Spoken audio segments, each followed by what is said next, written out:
Hey, it's Sully and Jones, and this is Kitchen Table Research. This is our second part to our first episode, The Yogurt Shop Murders, which happened here in Austin, Texas. We're so excited to have you listening again. So we do have an Instagram. Go visit us for evidentiary photos at kitchen.table.research. And if you have any questions, please feel free to email us at kitchen.table.research@gmail.com. Our reference section is also in the first episode, and Jones is going to lead us off today. Melvin Stahl is the lead fire investigator on the scene. By 11:51, fire engine number 1 arrives, and by 11:53, the second fire engine has arrived. The fire is burning intensely. The fire department crowbars open the front door. It is smoky and debris is falling. 2 firemen drop down to the floor and they go to the back room and start putting out the fire with hoses. They dump gallons and gallons of water on the scene to mitigate damage to the strip center, not realize that 4 girls lay dead inside. Austin Fire Department go to open the back door for cross ventilation and find that it is left ajar, which is also corroborated by Jorge Barney as he comes out of his back door in the shop next to the yogurt shop. The party owner, Jorge, who is still next door, goes to let the smoke out of his suite and he notices the back doors open. Jorge says he didn't hear anything that night. We'd love to ask him some questions, as he was basically the proverbial fly on the wall. In addition to the water and fire retardant that's being sprayed in the yogurt shop, the overhead pipes have also burst. And so now there's water flooding the area. So this is not only a crime scene, it's a messy fire. Before we talk about the homicides and get to our crime scene, let's talk about doors and locks in this case. The yogurt shop manual has directions on how to clean the store and lock up and leave in their employee manual. At 10:50 at night, workers are instructed to put the key in the front door and lock it so no one can come back in to the front door after 10:50. But people who remain in the yogurt shop can still leave. We know Jennifer put the key in the lock because we mentioned it is still there when the fire department arrives. After the girls finished closing duties, they would lock the door from the side, key inside of an envelope and slide it under the door, where the opener, who's usually a manager in the morning, would retrieve it and then give it to the next night's closing team. So the only thing that I find unusual about that is that the key gets inside of an envelope and they can actually slide it under the front door. There must be a huge gap there. Yeah, I've had policies at jobs like this before where you do the same thing, and it's really not a good system.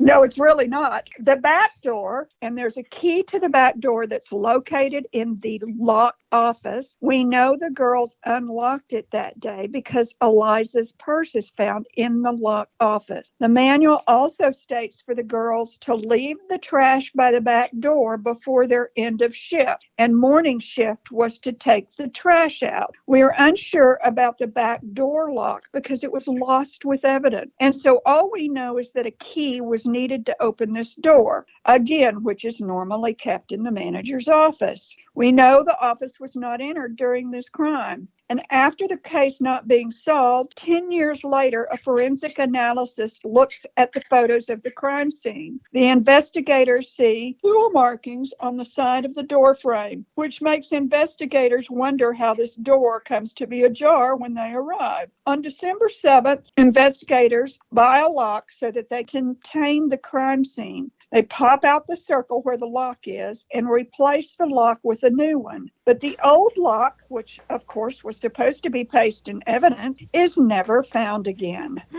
Okay, so back to our crime scene. It's around midnight. A patrol car has seen a fire in the West Hillside Strip Shopping Center, and Austin FD has just pulled in. After the fire has been put out, one firefighter walks up to his supervisor, who is standing out the back door to get some fresh air, says, "I think I saw a foot in there." And he is seeing Amy's foot. So AFD calls Austin Police Department and asks for a homicide detective. The homicide detective on duty that night, his name is John Jones. And John Jones is going to be a forever loved detective in my heart. He's one of those detectives that really cared about his victims and really wanted cases solved the right way. And so we have to thank him for his duty. Jones is quoted as saying, "I had on a new green shirt that night. It remains hanging in my closet. When I wear that shirt again, it will signify that this case has been solved." Jones has a ride along for a TV program that happens to be filming in Austin that night. They are all currently on a suicide attempt of a male trying to jump off a bridge on South Mopac, a main highway that goes through Austin. Jones would get a call at 12:03 and he gets on Mopac headed north to the yogurt shop. As he's driving, he gets two more calls, and these calls are to let him know that they've found another victim and another victim. Jones and the camera crew pull up to the yogurt shop, and Jones tells the film crew to stay seated in the back of the car. Not only has AFD dumped water all over the crime scene, Jones knows this case is going to be a big deal and calls in several experts. He calls in the Tobacco and Firearms Unit, the FBI, and other crime scene institutions in Texas to see if they can come help shed some light on this gruesome scene. Quote, "I look in there and I go, oh my God, there were puddles of water all over the place. The bodies were still smoldering. There was insulation from the ceiling that had dropped down, and it was hot.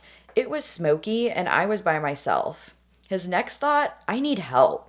I'd been a policeman for 21 years and I'd never seen anything like it." So that's a quote from Jones from Bev's book. Eliza and Sarah are still in the stack the killer put them on. Jennifer's body has been found in the corner back under the shelf. Quote, "Curled on her, Jennifer's side, she'll lie close to the melted steel shelves against the south wall, wrists pressed against her spine, one in the thoracic area and the other near her waistline." So basically she has one hand on her waist and the other one is back behind the small of her back. Exploded cans of toppings, paint, and cleaning supplies on the floor all around her. Her face obliterated, a steel girder between her legs.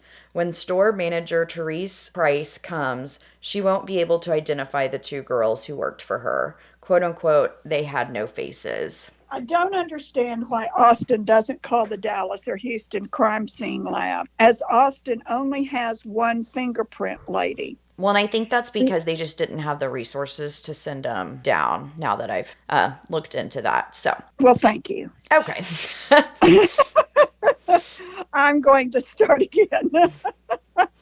I don't understand why Austin didn't call the Houston or Dallas crime scene lab, as Austin only has one lady that's responsible for fingerprint. Detective Jones asked for help from other entities like the FBI and the TABC and the ATF, but per usual, forensics could have been better on this case. Because it is 1991, new advances in forensics are being made, and they were able to collect DNA from the scene. Two other advantages is that they had a forensic photographer come in to document the scene before anything is moved, and they do find one DNA profile from one of the girls' assault. One strand of YSTR DNA has 16 alleles, and we're going to discuss that in just a minute. A YSTR DNA, the Y on the front of that means it's from a male, okay? Now, I guess the only thing you get is a YSTR, and if it's a female, you get an STR. I don't think they put an F on there for female. Well, it would be a Y. X. I mean, it would be an X, but it would be an X. This is, like you just said, it's DNA that can only be found in males.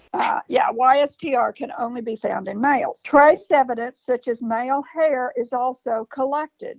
Unfortunately, the forensic team missed evidence, and tons of evidence goes missing from this case. I don't know who would steal evidence from such a violent crime scene. Who does that? There's something weird about that. Do you think that it was an accident, or do you think that somebody came and...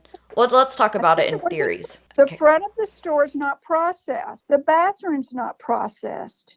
They do not do basic testing like for accelerant or blood testing or even typing. Irma Rios, who is the one fingerprint lady, she doesn't log the scene. That means taking people in and out of the scene. Booties are not worn, so they're sludging through fire debris and water on the floor. They usually take a crime scene and divide it into grids so that unbiased samples samples are taken, and it keeps the forensics organized. Irma Rios states she does not collect fingerprints she can't see, so no fingerprints are taken in important areas like the bathroom, where one of those men possibly was that night. We're talking about Army Man, and has surfaces conducive to a good fingerprint. Nor does Irma fingerprint the front area where the men were believed to be sitting. Again, 10 years go by before the forensic photographs are really truly analyzed. And it is realized this booth was not closed down or, quote, cleaned like the other tables in the shop. The Coke and ice are still on the table. The napkins have not been replaced. It doesn't look or appear that it was wiped down with a wet rag. So obviously, if that's true, and we think it is, fingerprints should have been on that table, and they did not collect them. Irma does collect the .380 shell casing underneath Amy's body. Remember that the .380 bullet will be found. So let's get into guns a bit. When a gun is shot, the bullet takes a linear path to what barrel is being aimed at. The gunpowder and the tip of the bullet hit the target, and in the meantime, the casing that was holding these components together is ejected out of the side of the gun. So you can find bullets and their shell casings at a scene. At close quarters, an execution-style shot will leave stippling on the victim's skin around where the bullet enters. But in our case, the burned bodies could not be tested for gunpowder stippling. Again, the bullet can also be tested for striation marks, and that means the linear mark that the bullet makes as it goes out of the gun. Casings are also conducive to fingerprints because you have to load your bullets into the gun. A few casings from the .22s, which killed the other three girls, are found at the scene. So brass has a higher melting point than the fire that burned, and so that's why some of those brass casings are intact. The alley dumpsters and the shelf above the girls that melted with the styrofoam, plus other items of evidence, like where the fire was started, are removed. They're placed in the alley as forensic surveys the scene. It disappears. Police knock down the wet sheetrock and remove the shelf that the girls were forced under, along with several mops. The ladder, and there's a picture of it on Instagram, is missing the top two rungs, and it is thought that those burned. But the ladder is placed in the alley with the other large debris, and again, it disappears. They do not go through the trash or the dumpster provided to the yogurt shop because it was taken by trash services. The bodies were not swabbed for accelerant. Other items of forensic value will also go missing from evidence, including 2 pairs of the girls' panties. The belt, but not the buckle, of Amy is never found. Amy had on her brother's FFA jacket, and it is never found. Either these were lost in evidence, or perhaps the perps took the panties and the belt as trophy. It will take 10 to 15 years after this crime for an arson expert to look at those photos taken at the crime scene. What he finds is 2 important clues. The table that was not closed. And it is not until 10 years later that a 2-man theory comes into play because of the statements made by Tim and Margaret. He also finds tool markings on the frame of the back door. We actually have come up with a 3-man theory as well in our theories section for this episode. And of course, we're going to talk about those at the end of the story. At 3:30 in the morning, police go to notify Eliza's parents that she is deceased. Whew, that's got to be one of the worst things I've had to do it. Police knock on the door, and when hearing of her daughter's death, Maria replies, "No, she's upstairs sleeping." Maria and the police officer walk up to Eliza's room, and she is not in her bed. I can't imagine. To lose a child, especially like this, must be the most heartbreaking thing to ever have to go through. It's not fair for your kids to go first at such a young age and in such a terrible way. These cases, especially young females, when I worked in the funeral home, they really get to you. All the girls, including Eliza, had such great opportunities, and I believe they were all meant to be somebody in this world. And these monsters, they stole that away from them. The Harbison sisters and Amy are all supposed to be at a sleepover at the Harbison's house. By 5:30, police have to notify the Cerruchis that 2 of their daughters have been murdered. Barbara, the mother of the 2 girls, then has to call their father Mike and break the news to him. She actually can't do it, and she hands it to her current husband, who's named Skippy, to give that news. Amy's family would be the last to be notified. By 7:30, the parents were called in and are asked tough questions. Like, were our daughters raped before they were killed? Were they tortured? How long did it take? Did they suffer? But Detective Jones cannot answer these questions yet.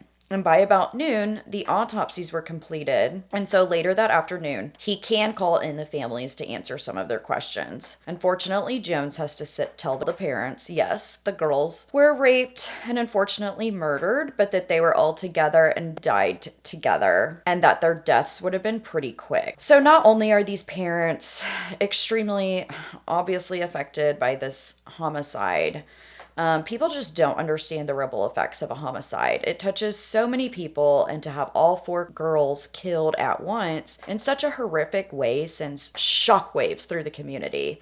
I mean, this changed the city of Austin. On Mopac, the highway we talked about earlier, there's a huge sign that goes up saying, "Do you know who killed these girls?" And I believe that picture's on our Instagram. Not only that, but by the end of this year, 1991, another grisly murder would occur in Austin. The abduction and murder of Colleen Reed, which we will get into in later episodes. So let's get into some information that came from the autopsies. The ME's office comes to the scene. The first ME on scene, which I'm not even going to call him an ME because I think he's an autopsy tech and not an actual medical examiner. His name is Les Carpenter, and we will have several questions about him later. But because he is not a medical examiner, they have to call in the medical examiner from Houston because the Travis County or the Austin medical examiner is on vacation. The Houston ME drives up, which is about a 2-hour drive, and he arrives and does all 4 autopsies back to back. So this Les guy, he wants to remove the bodies before the ME gets there, but Jones and his partner Huckabee says that they need to investigate the scene before the bodies are removed, and they want to wait until the ME gets on the scene. But Les really wants the bodies. Huckabee again denies Les's demands because he knows this homicide is going to be a big deal. Thomas, the Harris County ME, arrives, and the girls are bagged and taken to the Travis County medical examiner's office. We have pictures of this on our Instagram. The medical examiner confirms that the girls were sexually assaulted. We now know or believe, or the leading theory is that all 4 girls were raped. Some were bound and gagged, leaving ligature marks behind. Others weren't. The ME finds the 22 in Sarah, Jennifer, and Eliza's brain. The 22 that misses Amy goes through the side of her cheek and then at the top of her skull. So it basically, the 380 shot travels between the top of her skull bone, like out this front part of her forehead. So it actually doesn't go into the brain. It kind of skirts the outside of her skull, yet this still would have shattered her skull most likely, and she would have died fairly quickly. They also find a laceration across her face. This crime happens quickly. It's organized, and more than one person had to have done this. During the autopsies, it's noted again that Les is continuing to quote unquote mouth off and complain while Thomas is doing the autopsies. Thomas later says he feels rushed, and what should have been like normally homicide autopsies take just a little bit longer than a regular autopsy. So it should have been a 3 to 4 hours per autopsy for Thomas to do, and he does them all in about 2 hours each. So I do think that it's one of those things that it's like if the Travis County medical examiner would have just been here and not on vacation, things might have gone so differently. If it's missed in the autopsy, the evidence could be gone forever. It's so important that autopsies are done correctly because you only have one chance before these girls are either buried or cremated. So on December 29th, Jones does a press conference. He announces in the profile of the killers that he believes 2 people perpetrated this crime. There was no forced entry. All 4 girls were dead before emergency personnel and Austin Fire Department came in. The perps did not bring in any of their own materials like accelerant, ligatures, or things of that nature. They did bring the guns in. When we get into some questions we have on the case, we're going to come back to this. Jones also states that Amy spent the most time with her attackers. The first shot missed her brain, and she was shot with a secondary weapon. She's the only one that is also strangled with her own sock, I believe. He thinks the fire damage was part of the perp's MO and knew they would set the fire premeditatively. The perps knew styrofoam burns like napalm. Amy was also the only one struck across the face and was the last to die. She's a hero. At only 13 years old, this little cowgirl fights to her death. Autopsy shows that all girls fought their attackers. Jones believes the perps were under the influence of drugs, probably crack cocaine. Leaving the syrup and ice cream scoop is seen as a message or a fuck you to the police, possibly a signature from the killers. The perps were not there for the robbery or the money. They only got $540. Under the register, a bank bag full of thousands of dollars, which could be seen easily, was left at the scene. The perps didn't even take it. If they had gotten into the office, there was a floor safe with money in it. And the key to the floor safe was in the money bag. So really the motive doesn't appear to be money. The girls would have gladly given up that information, but the office is never entered. Eliza's purse was found in the office untouched, so we know that she entered the office when she first got on shift. Jones believes there's one really aggressive aggressor and that the other man is more submissive. And not only does the aggressor receive pleasure from the crime, but he loves having control over the passive perp. Jones states he believes this man is a white male in his mid to late 20s, a dominant personality but underachiever. He's disciplined and has disciplinary problems. He's explosive. He does not follow rules. He's angered easily, most likely a drug and alcohol user. He's impulsive and does not consider the consequences of his actions. He will confront people, but only if he feels he's the more dominant person. This aggressive perp is unemployed, not dependable, has no remorse, but he's also stressful or fearful of getting caught. Jones believes the crime did not go as planned, and we think he's talking about Amy right here. The secondary perp, is extremely loyal to the primary perp, and they stay close to talk about the crime. He's a violent offender. This is a capable person, like a serial killer or a pedophile, Jones says. 8 days later, after Jones puts out his profile, a lady who is at North Coast Mall calls the police to say there are 4 hoodlums with a gun at the mall. The police arrest the kid carrying the gun.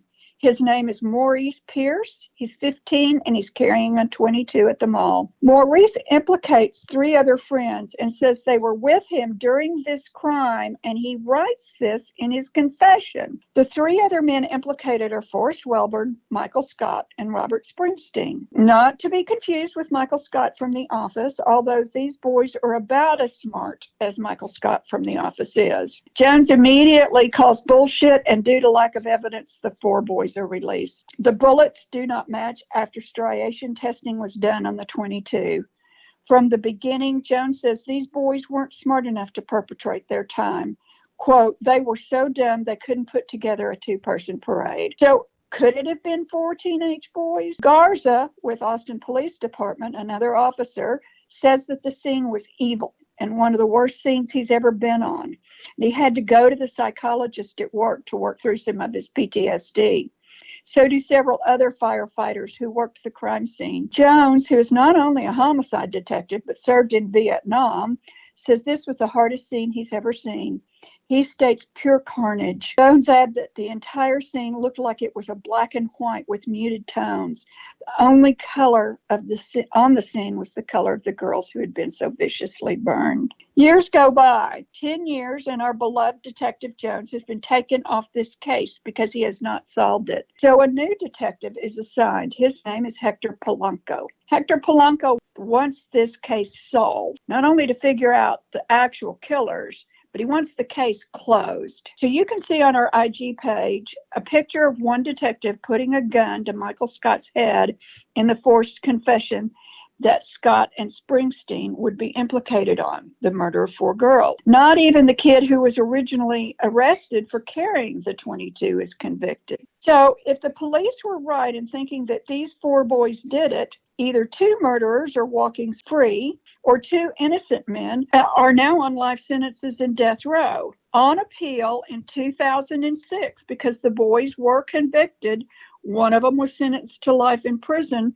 One of them was sentenced to the death penalty. The boys are released from prison because there's several reasons, mainly the evidence. There was a little crook in the case in the way that it was presented. You are supposed to be allowed to confront your accuser and ask questions of your accuser and Yeah, where they got they that are supposed to be information. able to cross-examine them, and since they were used to testify against each other and knew that they were probably not guilty, they didn't want to put them like in court together where they could face each other. And so because they didn't do that, like you said, it goes against the Sixth Amendment right, which is the right to face your accuser. Wow. So these boys are released from prison. Now the public's confused. Did the boys do it or did the boys not do it? My attitude is those boys did not do this crime. Same. They're just, I kind of agree with Detective Jones. I mean, 15, 16-year-old boys are simply not organized to be able to commit a murder of this caliber. So DNA has become more accessible. I mean, we're 30 years away from this crime now. DNA comes back as not a match to the two boys or any of the four boys that were hanging out together this mall, one with a 22 that did not match ballistic. Michael Scott and Springsteen are eventually released and are free men today. Forrest, who lives not too far from us in a small town in central Texas, and he works in his mechanic shop. Maurice Pierce was living in Louisville and has another run-in with the police where he pulls a knife and he's shot by police and killed. Springsteen is in West Virginia, they believe, and Scott is in Missouri. Can you imagine the devastation that being falsely accused, and two of them were sentenced to life and the death penalty, must have had on those kids? That's a travesty in itself. And sometimes I think that there were 8 victims to this crime. I mean, those 4 teenage boys, they had their lives and their opportunities taken from them, first of all. And they were vilified. Right. Maurice Pierce, the reason that he was shot by police was actually because he had developed a phobia of the police because of what had happened to him. And so I don't believe the police are coming for him or they're pulling him over on a regular stop. Like, he's not really doing anything major, but because of his lack of trust for police, I believe he pulls a knife and then he is shot by police. So again, it's another life lost. Yeah, it's another lost life. Right. Okay. In the meantime, back in late December of 1991, a few weeks after the yogurt shop murders, a woman by the name of Colleen Reed is kidnapped at a car wash within a 20-mile radius or less of these murders. So within 3 weeks and within 20 miles.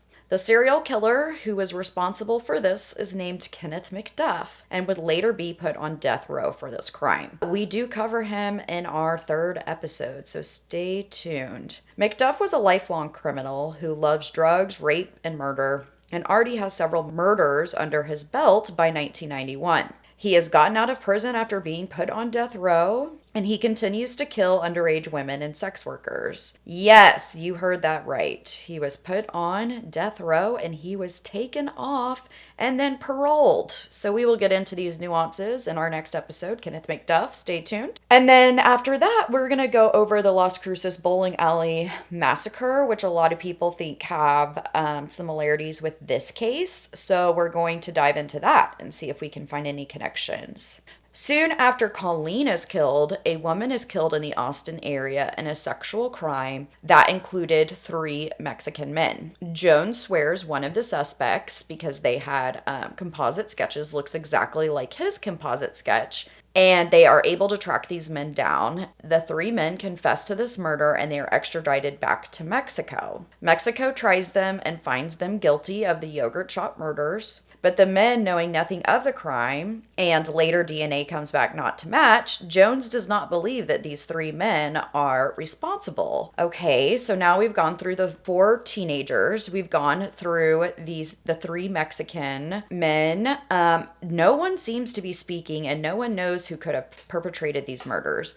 Many other suspects were looked at, including Pibbs, or what they call people in black. So at this time, there is a showing of Rocky Horror Picture at North Cross Mall, and it happens kind of after the mall is closed. I think a theater production, or they use the movie theater to do late night productions of Rocky Horror Picture Show, which was really popular at the time. So a lot of these people are walking through this area at night, and they're called people in black. Sean Smith, or Buddha, which he cross dresses just for Rocky Horror Picture Show, I want to recognize that, he confesses to the crime. So Jones asks him to do a polygraph, at which point he refuses and is released. So within the first couple of weeks, we have several people confessing to this crime, and Jones is tracking down all these leads, but nothing's coming up. The Austin Police Department looked at over 350 suspects and have actually DNA profiled almost 300 people in this case. Serial killers and pedophiles in the area, police officers that were busted on a porn, prostitution, basically anyone that went to school with or knew these girls. Other detectives that are on the case, they now go around collecting evidence, like unsolicited. So they're picking up old Coke cans that people have drank off, or cigarette butts. And even though that's illegal, nothing has come back to match the DNA. In 2018, new information comes out around the 30-year anniversary of this case, which is what prompted us to do this case first. Over a year ago, we had this idea, and it took this long to bring this project to fruition. Again, a YSTR strand, which is DNA only submitted by a male, was isolated from Amy's vaginal swab. A private lab working for the FBI says they did a DNA survey, and the samples were collected from inmates in several geographic locations, and those inmates submitted their DNA anonymously. But a 16 allele match popped up. Because the DNA was collected anonymously, the FBI refused to release any other information, stating that, quote, because the DNA only had 16 markers, it could match thousands or even more, including relatives of this man, and that they could not condone a nationwide manhunt on such little information. I still feel like they could have released the names of the men unless they were done totally anonymously. Like, did anybody keep track of whose DNA they were collecting? I think they used a number, and so it was completely anonymous. Yeah, but could you have tracked it back to, that they tracked it back to, was that sample taken from this prison or this state? And maybe they could have, gone from there. But I do feel like, I hate to say this because you want there to be DNA in the case because you want it solved, but really, this is not a great piece of DNA. So a DNA analyst working this case states normally 66 at least, and really over 100 alleles are needed to guarantee a match, like a 1 in a billion, to present past reasonable doubt. Whoever submitted that DNA may be sitting in prison. They may have been picked up on another crime, and so the case remains unsolved. We truly believe that this case is solvable with the DNA that was received at the scene. The perp just needs to be jabbed in another crime, or his DNA submitted into some database, or, we could come along with better DNA extraction and possibly get more alleles out of that sample. John Jones is another victim in this case. We truly believe he wanted this crime solved for not only the families of these girls, but for his Austin community. He had been kicked off the case and eventually retired. He says it's the one case that sticks with him and that it's the one case he would want solved. He's gotten a divorce since then and has become involved in his church's choir. He had worn his green shirt to work that day. We have it posted in our Instagram, and it still hangs in his closet. Jones states the next time he wears his shirt, it will be to announce who killed these girls. We also believe Jones's profile, that these men were evil and that they have definitely done this before. I bet they've done it again since. Sometimes DNA accidentally doesn't make it in the system. Sometimes it is caught in a backlog or is sitting in a box somewhere just waiting to be found. I believe, and I want our listeners to, do you think that the yogurt shop murders will be solved in our lifetime? Okay, so we've got we've got some theories and questions about this case. We got lots of questions. The three-man theory, which was not our top theory, but what has slowly become maybe our top theory, And which we have kind of developed somewhat on our own. Like there's other people that have talked about another individual being involved, but we really put the case together for you with this theory. yeah. So we believe the two men entered the store, like we talked about, committed the crime, and a third lookout stays in the car in the alley. While the men are inside doing the horrible crime, is this third man in his tan car, which was noticed outside in the front parking lot before the crime started. Is he in back trying to jimmy open that back door that they found the crowbar marks on? We don't know, but apparently something happened because the back door is ajar, and I think the men ran out, jumped into that car, and drove off into the night. Again, like we said, they had to have heard the sirens coming. I was going to say, I Which is just want to add to the three men theory. The reason that we believe this is because, like we said, this looks like a very professional crime. These people had done this before. Because it happened so quickly and because the way the fire is set and that evidentiary value of some more pictures and some more information comes out in the early 2000s, we think that it would have taken three men to perpetrate this crime. We believe that it could have been an initiation or two brothers and a third person. Of course, they believe that all of these men are on crack. So are they doing drugs, sitting around one night and say, hey man, I've been casing out this place with these girls, now's our time. So our leading theory is the three men theory. We definitely believe obviously there was two men there, but I'll let Mom tell you about our next theory. Well, we're going to get into the Las Cruces case in a couple of episodes. So you have not heard the Las Cruces case yet. But one of the theories in the Las Cruces case is the cartel theory. We see a lot of similarities with the way these two crimes were committed, the way the victims are executed, the guns used, a fire set to cover up evidence. Would the cartel have paid off Jorge Barney, Mr. Party Guy Next Door, or even the autopsy tech? That's unlikely. Why would the cartel's motive be? These women and families who were all investigated have no ties to drugs or other legal activity. So we discount the cartel theory. I mean, sometimes the cartel goes out and does some crazy stuff, but it's definitely not my leading theory. Another criminal that we're going to talk about in our upcoming kitchen table research broadcast is the Kenneth McDuff theory. Kenneth McDuff is a killer from Texas, and there's a lot of similarities.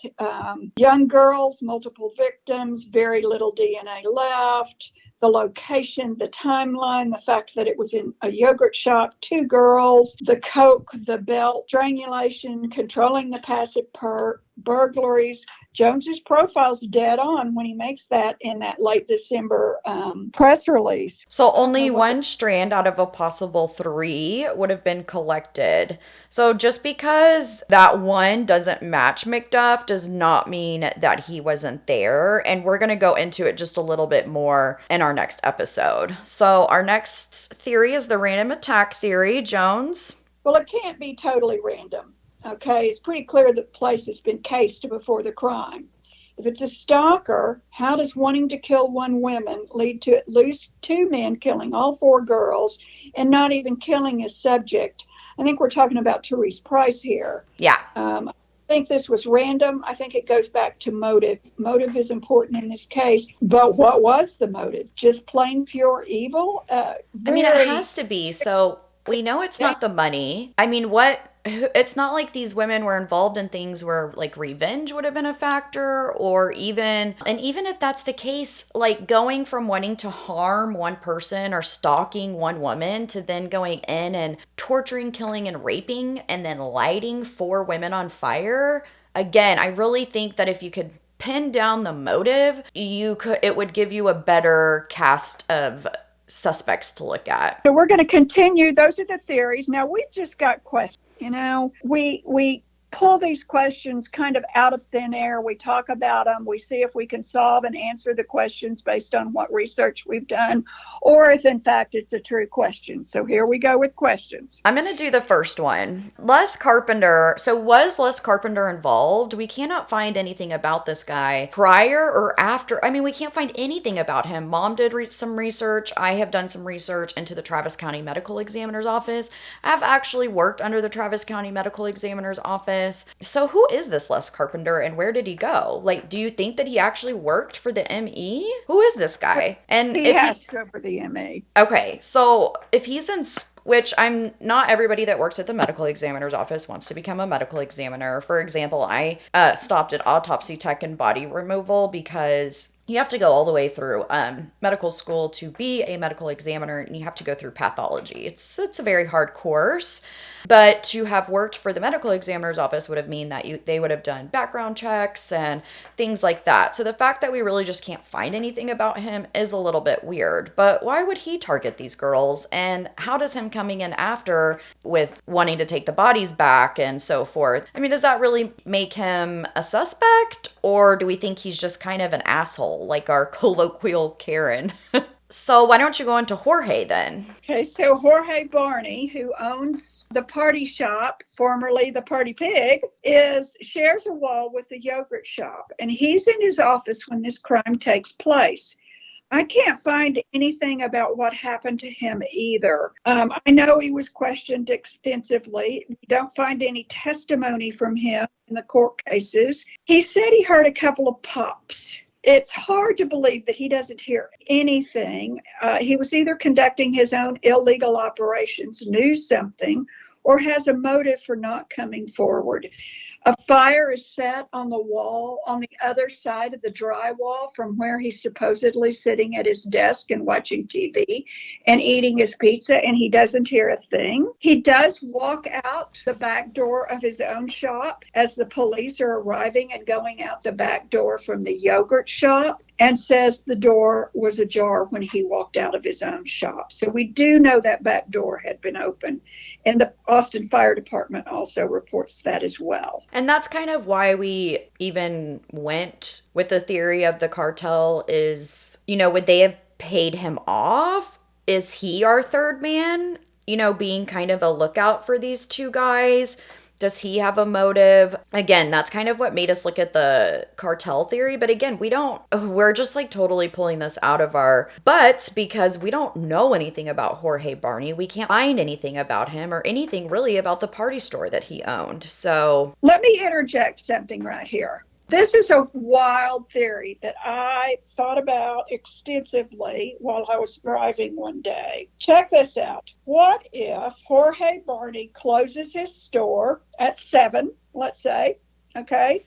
He's got work to do in his office. All the girls are at least 2 girls are over at the yogurt shop doing their job. Jorge decides he wants pizza. He walks out his front door. He goes 2 doors down. He gets his pizza. He comes back into his shop. If he didn't lock his shop front door, could a perp have actually entered his store, go out his back door into the alley? That's theory 1. Could a perp have gone up into the crawl space and over into the yogurt shop? Which sounds crazy, but we have evidence of someone doing that. That's right. He waits, and then when the crime starts, he comes back through the ceiling tiles into the bathroom in the yogurt shop as the crime started. I know that's far-fetched, but why would somebody come down through a ceiling tile several weeks before? It almost sounds like they were checking out whether you could actually crawl in the crawl space above that strip center. So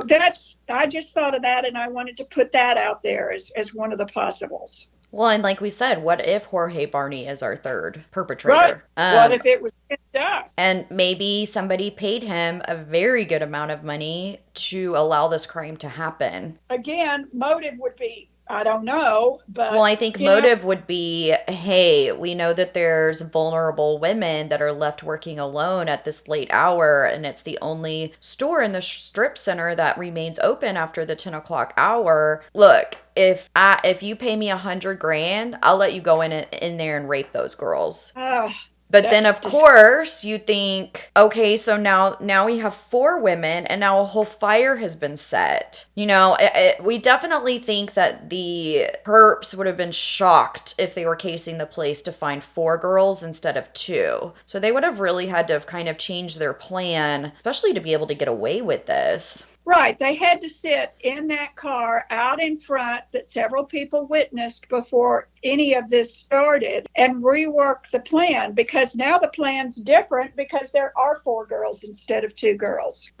That's chilling. Okay, a question that I came across when I was doing the timeline. I think by this time we know that Maria would have seen Army Man, so she would have potentially seen her daughter's killer. And I just find that extremely eerie. Of course, Maria was asked several times, but she's distracted when Daryl walks in because she knows him. So she starts talking with him.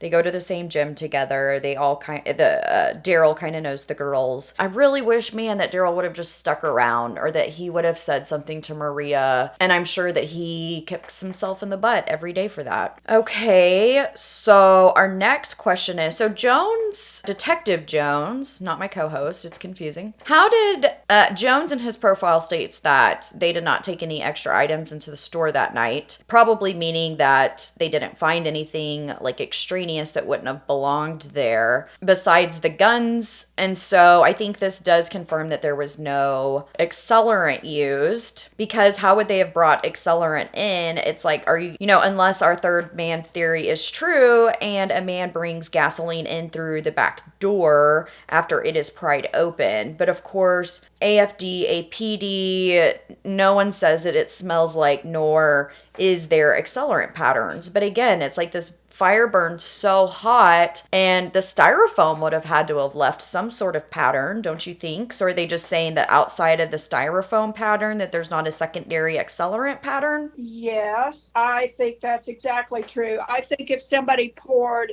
lighter fluid or gasoline on the floor and you lit a match, you see in movies, that's where I'm taking my best guess from, you see that flame, that gasoline puddle, and it starts waving and getting hotter and moving across the floor. Yeah. I think it's much more likely that somebody had lighter fluid or a Zippo lighter in their pocket and were able to were able to sprinkle that over the styrofoam perhaps, so that the styrofoam caught on fire faster. Yeah, that's one of the other things that we investigated quite extensively, was like the use of a Zippo lighter and the lighter fluid that's found inside of a Zippo. Because our question is, how did they get the original fire started?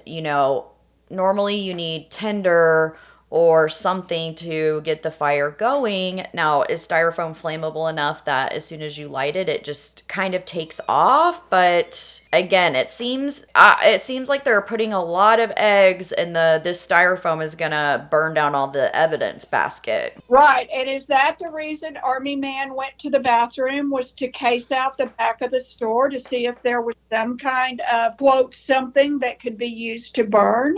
Well, and that's why we think that they pulled the car to the backside too, was to make sure that the fire is going before they try to make their escape. True.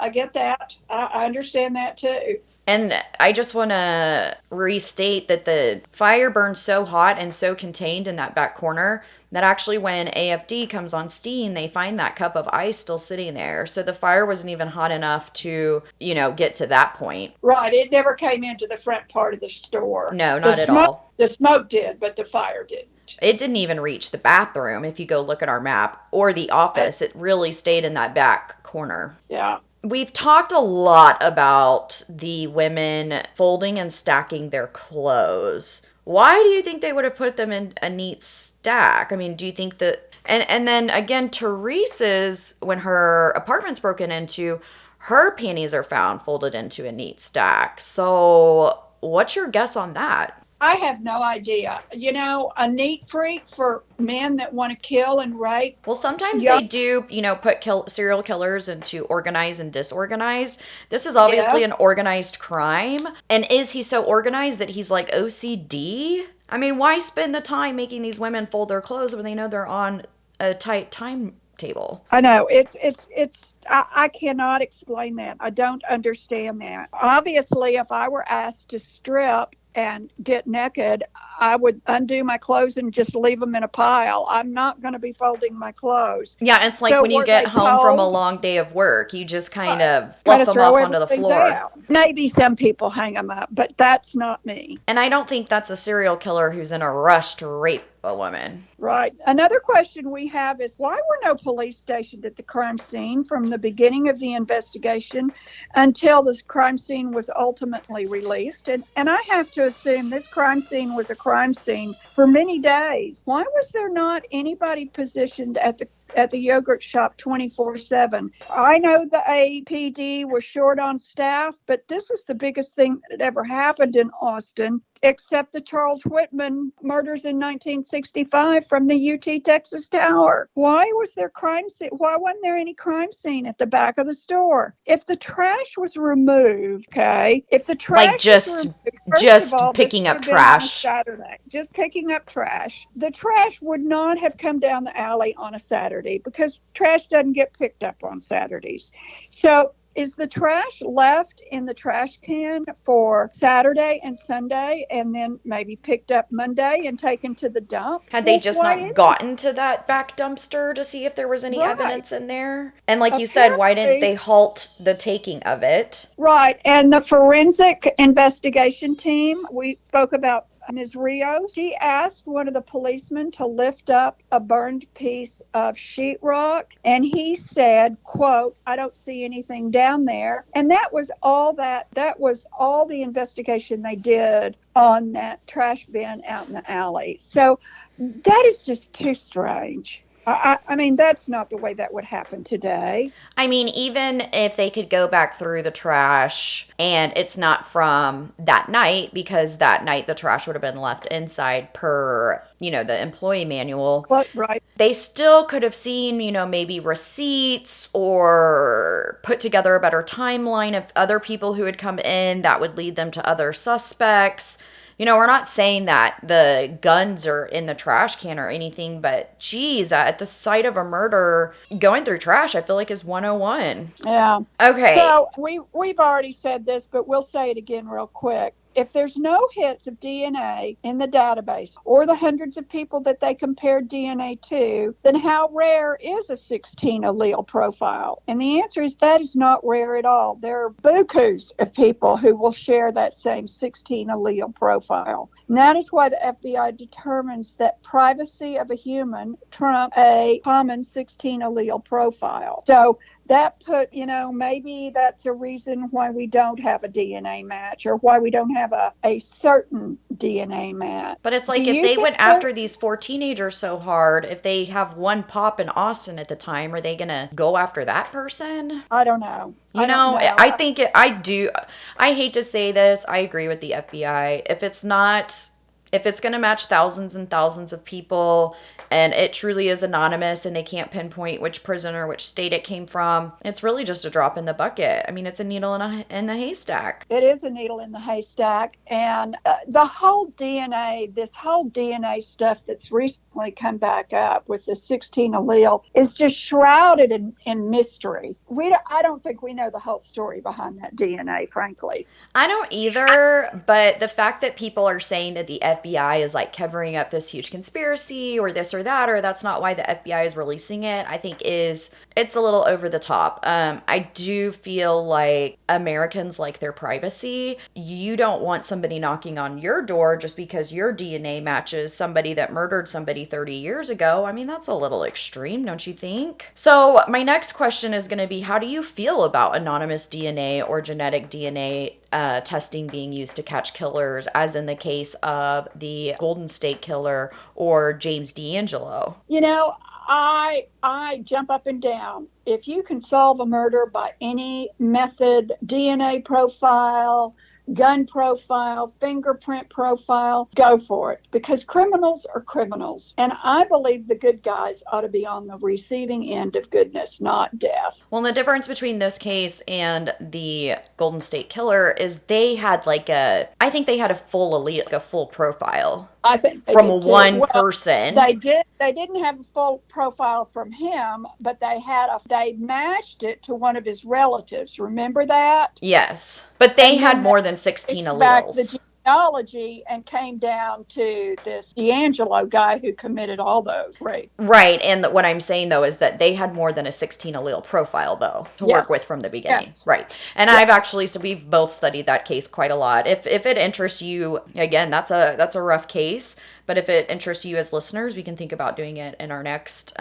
series of episodes that we'll put out. So while I was editing the first episode, and now we're recording the second, you had mentioned in the first episode how you say, how would he have gone to grab her up underneath the armpits, which is what I had theorized from the back. So if he does, so I'm thinking about it. So if he does and he pulls her up into a standing position, she's facing the bathroom, which is on the opposite wall that the fire started. So that was the south wall. So we'll call this the north wall, where all of the blood splatter is found from not only the 3 girls getting shot by the 22, but I'm pretty sure that's where they find the 380 exit wound blood is between the bathrooms. So like you said, if she's picked up and the way she's fallen and found, she should have fallen to the front.